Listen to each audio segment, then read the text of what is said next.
We'll ask introduction questions just to get the ball going. And all the questions you thought of or written down before you came here, feel free to ask them, okay? This event is for you. It's for you to gather information and to grow from what you learned. Thank you.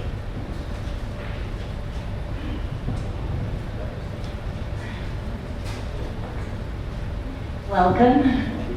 Okay, as a young entrepreneur, how hard is it to start a company, Anatoliy? Yeah, it's a good question. So it's definitely not easy. I would say you definitely need. If I would go back, I would definitely go to work more. I would definitely go to work for some specific companies, for example, specifically in my industry, but who knows, maybe I would lose the momentum as well. So you never, I would suggest saying, I would say, okay, it's not easy.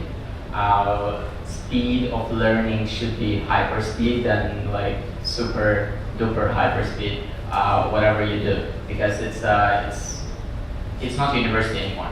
That's the real life, and competitors are so fierce, and so like it's you're gonna make one mistake, it can totally lay you down. So specifically when you bootstrap your startup, specifically when you don't have so much funding, every mistake can drop you 10 points down. So it's definitely not easy. So like my suggestion would be in this case, learning from the best companies at first, and then going to opening your company. Okay, for me, I believe what Anthony's website is valid, but also don't stick too much to the planning. When Lazada started, there was almost no business plan at all. We were told to launch the website in 30 days. We didn't have a single product in the warehouse. We enlisted all the SKUs from our competitors, put it up, people started buying, and we went and executed. And that was the plan. Don't spend too much time making everything perfect or trying to fix all the problems that could come up. Do it fast, do it well, as best as you can, and fix the problems as they come. That would be my biggest recommendation. I think with any startup, it's a lot about how well you execute. I think that's exactly what we do at Lazada as well. There's no secret to it, there's no planning, nothing differentiate an e-commerce one from another. There's no technology that Alibaba has or Amazon has that Lazada can't do. We can launch our own e-reader, Kindle, we can launch our own Fire phone. There's nothing stopping us. The only thing the difference is that we are first and we're quickest to execute and make the best we do. So I think that's exactly what we did. Like I say, American, you guys as well. It actually explains step by step in the book Rework. So like, just make sure that you read that one. Okay. Another great question I have for you is, where and when do you get your best ideas for future projects and things in Lazada and RushBike? Like, do you go home and in the shower, la la la la la, and then, oh, bright idea, like I should do it. So I would suggest, so it's definitely, it's almost everywhere. Honestly, like almost in every step you get some ideas whenever you just look around, and you will be inspired almost by everything. It's not that inspirational speech or some bullshit, but it's true. So like really look around, really go out and check it out, talk to people, see that you will definitely get new ideas over there. But again, idea is really nothing. Execution is everything. So like one of the things what I always have, I have almost my phone next to me, Evernote. So like I always write down some new ideas over there. You evaluate them maybe next day or with that cold mind, and then like you realize, okay, should it be working or maybe it's not worth it working on it. So it's definitely like whenever idea clicks, you're super enthusiastic. Oh, it's so easy to do. No way. Like you really have to chill. Like really calm down yourself. Check it out next day. Like try it. Just even SWOT analysis. Just do like benefits, some advantages and disadvantages, and work it out. You will see. For me, I think with Lazada and maybe also consulting as well, we have this saying that it's internal, we don't really share it. It's don't reinvent the wheel. It means that someone out there has already done it and they've done a really good job on it. Just go out there, figure out what it is that they did, go best practice, these guys are doing it this way, these people in Italy are doing it this way, these guys at Amazon are doing it this way, figure out this one and just go with it. And I think don't spend too much time trying to come up with the newest idea ever to end up creating. The idea is out there already, it's just about looking at it. And I guess there's no secret, Lazada clones websites tomorrow. If you look at the Lazada website when we launched and the Amazon website, it looks exactly the same. Our website today is based out of Tmall. So you look at Tmall and you look at us, it's the exact same. So that's my advice, don't go too much, don't be too creative. Just take what people have already done well and just use it. Do we have any? Hello. Okay. Do we have any questions from the audience? So far, nothing.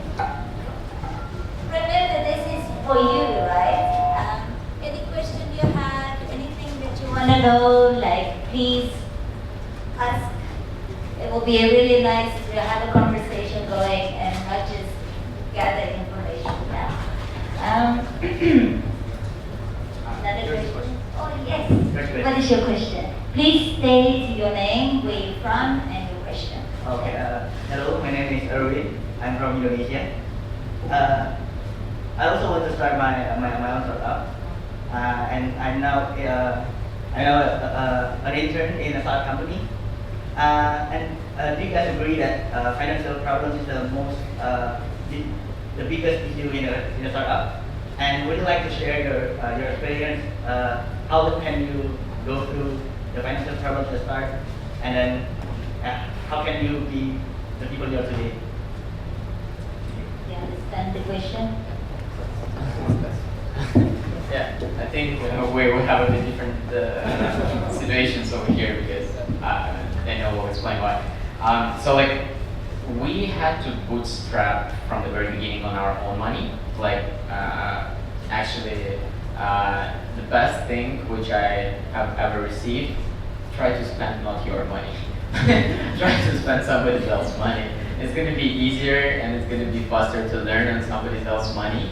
Like nobody guarantees the first success, nobody guarantees the second success, nobody guarantees the third success. Like, but keep trying, but make sure that you don't spend your own money over there. Like you have to get that experience first. So like you have to get the experience, okay, how to start a business, how to start a startup business, because I'm saying that I will emphasize this, that's a totally different industry. That's totally different planning structure and execution structure from the typical or normal business. So I would say try to find investors on the side. Maybe at the first business, I wouldn't suggest going for your friends and family at the first. If you have some funds, if you have some, Indonesia has one of the biggest funds in Southeast Asia, like specifically for right now startups. So like if you can do that, like it would be the best thing to learn. Even Thailand right now, they have funds starting from 500,000 to 1 million baht. So like if you can do something with this and learn, and if you succeed, it's going to be even better. But do not do not hope that, okay, the first business, okay, that's all my life, that's everything, that's all I got in my life. No. Try to estimate that it's your life experience, learning point. Okay, it might go well, it might not go well, so but you just, most importantly, learn. So how to do it?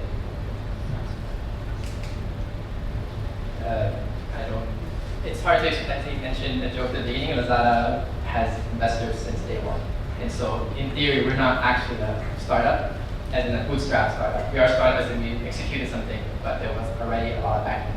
So were they scarce? They were scarce. We were spending the money so fast at one point that there was a point where we thought there'd be no more left. And I asked our CEO at the time, like, people were concerned, would there be any money left? People think there'll be no more money in April. And he said, oh no worry, we definitely have enough till February. I was like, it was like November. That's only 4 months away and we don't have capital left. But then the investments started coming in, like JP Morgan and Tesco started investing, and since instead with Apple. So Yeah, I'm sorry, I don't have the experience. I mean, we were 2 weeks away from our failure already, so like, I mean, that's also possible. How exactly do you attract your investors? Okay, so good question. One of the things which JPI provided is it was demo day. Over there we had more than 100 investors sitting like you guys in the room, and we had a stage, we were presenting. Afterwards, like we had our booths, and then investors were coming in. Specifically after that day, I was going to more than 35, at least 35 VCs. So I was going through like having 2-3 meetings a day in the next 2-3 weeks, just jumping around the offices, pitching again, explaining the numbers and doing all the stuff. And then we didn't end up raising money from those investors purely because it was too early for us. We didn't have a satisfying number for these guys.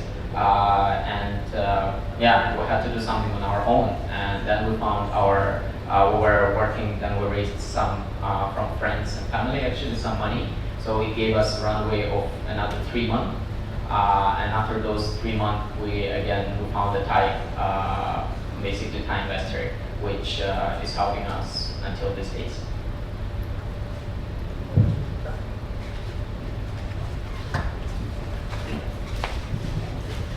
Hi, I'm Mark. I'm from Thailand. You talked about in your presentation that you switch off at least one day a week. What do you do to switch off to avoid working out?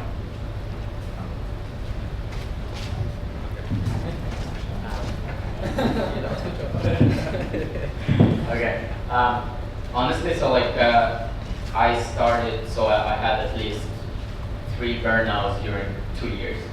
Seriously, like you do work and then you realize the brain shuts down. Like the brain shuts down and doesn't want to respond at all. So what happened? I was just starting to now I have a habit of taking at least or Saturday or Sunday off fully. So like I switch all my gadgets. There is no Slack, there is no Asana. So like nothing of the team capturation. So like guys know that I'm off.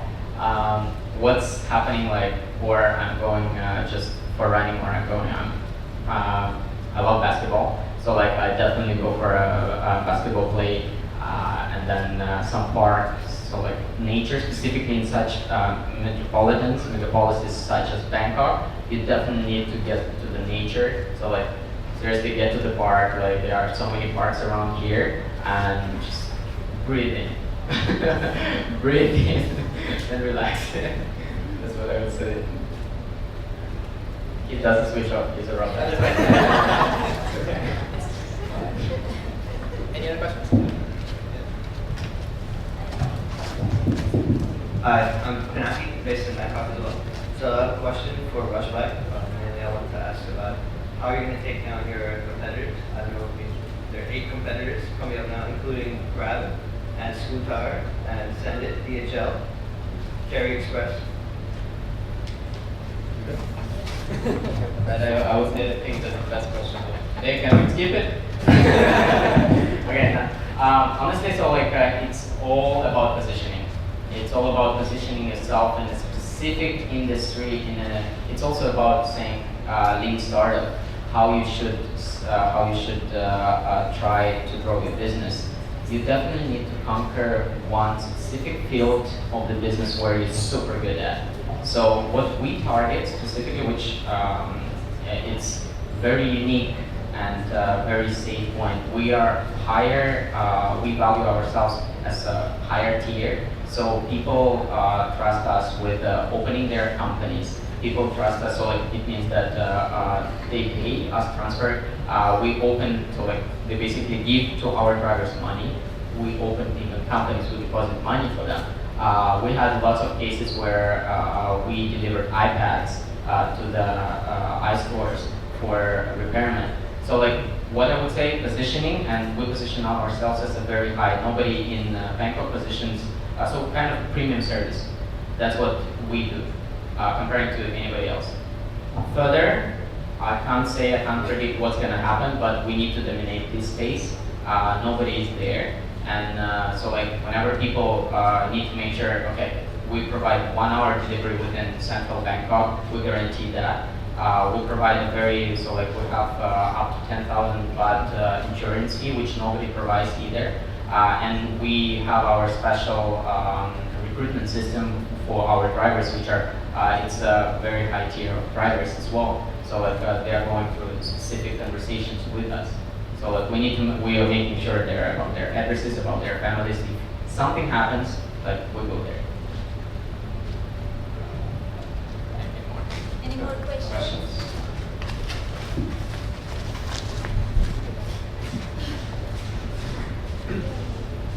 Hi, I'm Jason from Thailand. So since both of you are two successful entrepreneurs, right? So in your eyes, what do you think makes a successful entrepreneur? Is it leadership, mission, vision? What is it?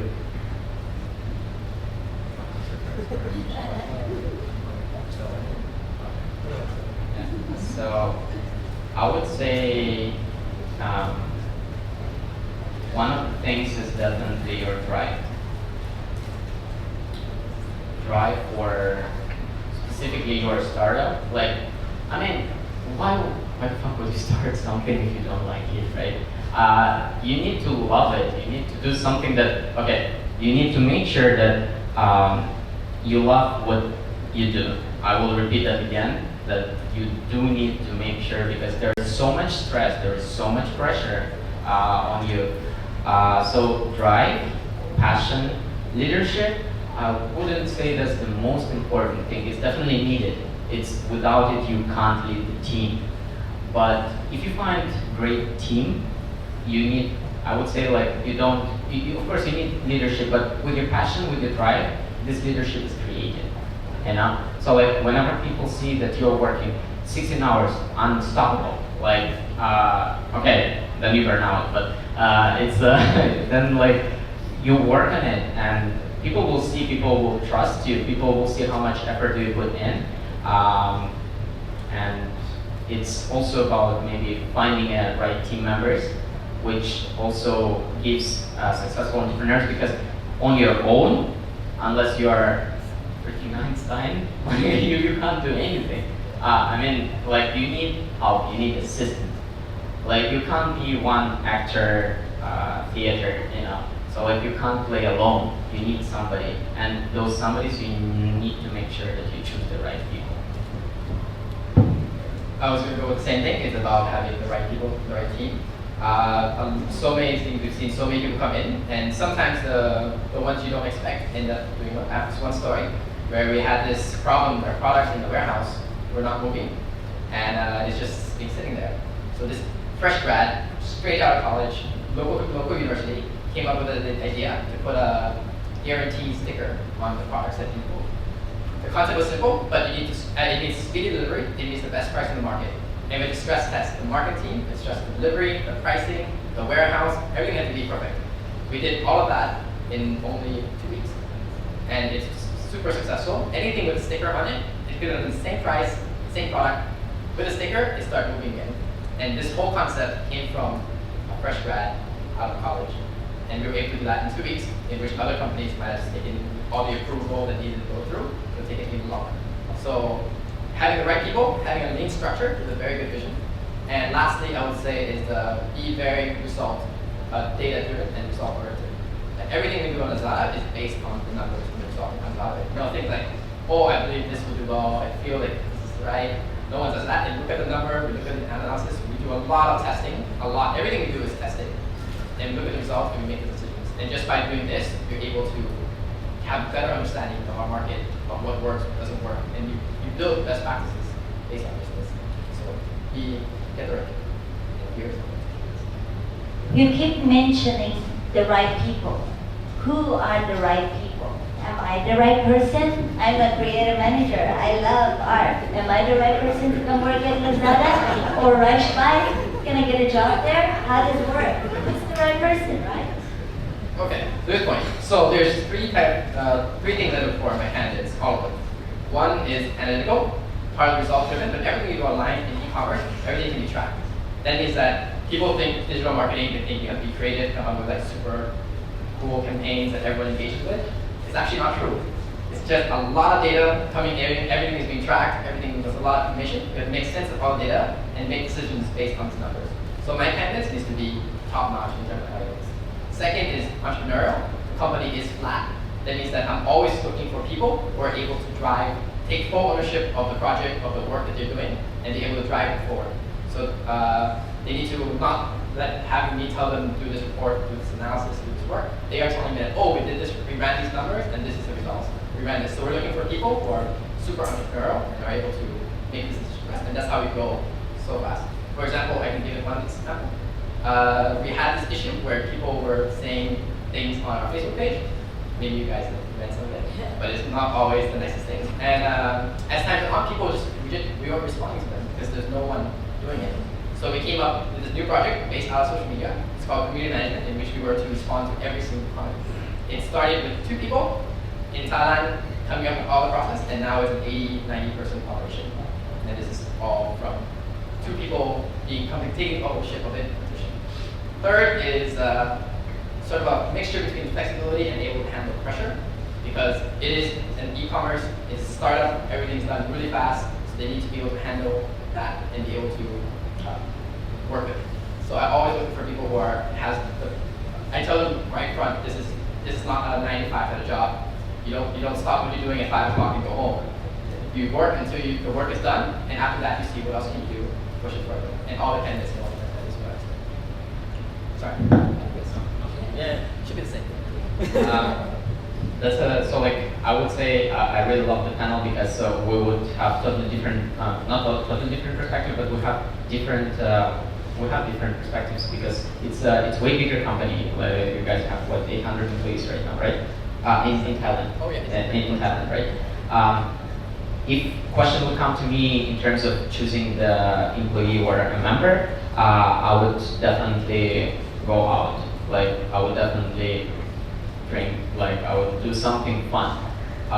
For me, it's more important how the personality and I can know the personality.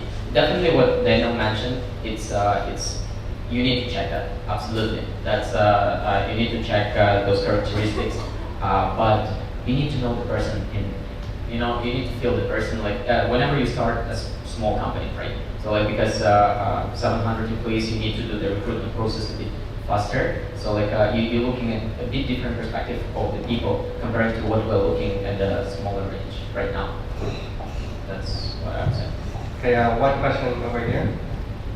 Okay, so this is kind of like 2 questions but related.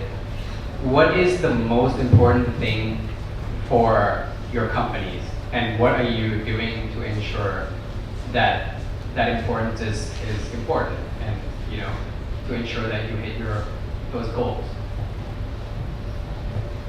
I think as Lazada, we've been growing, and I think a lot of the objectives has changed. But I think for 2016, our biggest one will be customer experience, in which right now, what you guys see on the website and what you see, it's always, everyone sees the same thing. It's diapers on discount, even though I'm a guy and I don't care about the diapers. But in the future, everything's going to be personalized. Everyone who goes to the site will have a different experience based on what they like. So we'll be making sure our members use it. A lot of emphasis on customer experience with the delivery. We're doing a lot in terms of product reviews, seller reviews. I know people might have heard that there is some issues, but in the future, right now, we are regulating our marketplace, and it's slow because we have a limit. But in the future, we're developing the website in a way so that it'll be self-regulated by customers. Sellers who do not, or are trying to scam our customers, the customers will review them poorly in a way that they will not get the business in the future. So this is a lot of this, we're cleaning up our interface, we're cleaning up, and a lot of money and investment is going to go into making the journey from start to finish like flawless for the customers, including cash on delivery. So for us, it's all about the customers and making sure they're I would say when you are small, it's also like definitely it's experience with customer. That's #1 priority. But I wouldn't put team as a second priority. It's also #1. So like you definitely need to make sure that with you can cooperate with team, especially when you are small. you really have to make sure that you go along with each other and you just align, like, and your mindset also aligns, your vision is constantly the same. So like to ensure this process is definitely like it's we also have our analytics which we are constantly looking at to improve customer experience. We always getting our hands to the customers. We're always talking to our customers, but also we try to ensure the team members in the spirit by just going up. It's like you need the team spirit in the team for sure. So like try to maintain it by going up.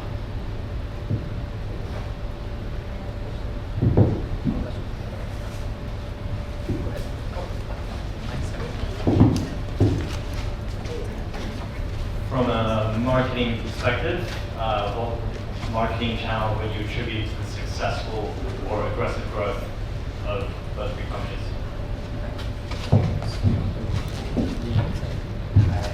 I'm completely biased. It's social media. And the key was also the timing as well. As anything, you know, it's about time. And at that moment when Lazada started, Facebook was just figuring itself out. And at that time, it was just the beginning of how brands can start building communities and interacting with their customers. And we were able to do it organically. Nowadays, there's so many people fighting for people's newsfeed, and it's so competition without spending money really hard. So we were at the right moment, and Facebook created that scale, and we were able to reach people that are relevant at the right price. And that's actually something that confuses people. Everywhere in the world, and I talked to this group in Bangkok Internet, and everywhere in the world, the Google budget is massive and the Facebook budget is tiny. In Southeast Asia, the Facebook budget is the same, if not bigger. And that is just, we're just on so much more social economy. And also, we get performance ROIs out of social media. We go price, product, promotion itself. And as time moved on, it was more aligned. That was one of the big drivers. And I think, but again, chat apps and social and Facebook are both kind of social platforms as well. So I would attribute those chats. It's absolutely the same. So like it's definitely Facebook line is growing. I don't know about Snapchat. A lot of guys from the US saying that it's growing market as well for advertising. Definitely I see as a video, like it's one of the biggest trends. So like whenever you advertise by video, like lots of people are just generally from our, I think from Lazada's perspective as well. Whenever you push a video over there, it reaches way more people. Like people are watching you all the time comparing to the just pictures or just a post. People just click 10, 15 seconds video, like they love watching. So like it's definitely gonna be a video age coming in. So like the best market channel, it's video. And already depends on you where you're gonna market it, or it's gonna be a Facebook, or it's gonna be Snapchat or Instagram. So like up to you. So one last question before we end our Q&A session. I would like to hear from this side. I haven't heard any questions from you. So any questions? Okay.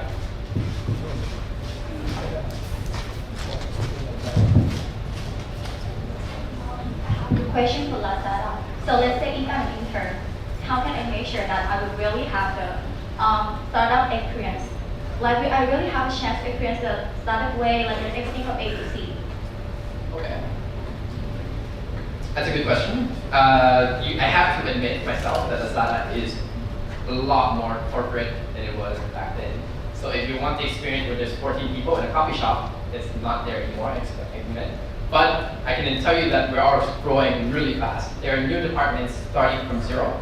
And so what you mean by startup is starting something from nothing, then there's a lot of these opportunities. And I've seen people who push these projects are very young sometimes.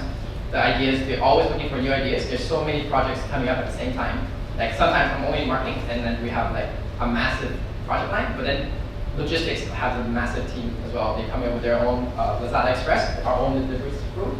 Payment now has their own payment called HelloPay. There's just so many different projects starting. And I can admit too, the process that we have in Lazada aren't the best or the most optimal. So we need candidates to come in, improve on them, automate them, make sure they're all better. And all these are tech skills and the type of knowledge that you need to start your own business. Like, if you want to open your own company in the future, you need a strong social media, you need a strong digital marketing. what best to learn than you come to Lazada, where we pay you, and we give you all the budget and all the know-how that you can to learn. So figure it out for Lazada, and then